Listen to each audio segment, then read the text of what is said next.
બજારમાંથી નવી વસ્તુ ખરીદીને લાવીએ ને એટલે એની સાથે આવી હેન્ડબેગ આવતી હોય છે, તેને આપણે ઘણી બધી ભેગી થઈ જાય એટલે ફેંકી દેતા હોય છે. આજે આપણે એને ફેંકશું નહીં, એનો સરસ મજાનો યુઝ કરવાનો છે. ચાલો ત્યારે જોઈએ આગળ.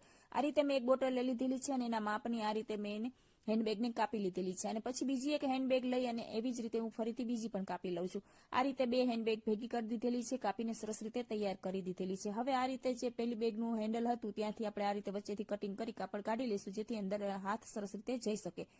આ રીતે પછી એને ઊંધી કરી દેવાની છે અને પછી આપણે એને ફરીથી પાછી એક વખત સ્ટીચ કરી લેવાની છે, એટલે સરસ રીતે એ સરસ જ ફિનિશિંગ આવી જશે. પછી આ બંને હેન્ડલ છે એક સાઈડ લઈ જઈ અને પછી સામસામેની બંને સાઈઝ આપણે એને સ્ટીચ કરી લેવાની છે, સિલાઈ લગાવી દેવાની છે. સિલાઈ મશીન તમારા ઘરે ન હોય તો તમે સુઈ દોરાની મદદથી પણ આ કામ કરી શકો છો. તો આ રીતે સરસ મજાની હેન્ડબેગ જે પાણીની બોટલ મૂકવા માટેની તૈયાર થઈ જાય છે. ભરેલી બોટલનું વજન જો બાળકની સાયકલ સાથે વધારે લાગતો હોય તો આ રીતે એ સાયકલ સાથે લગાવી શકે છે.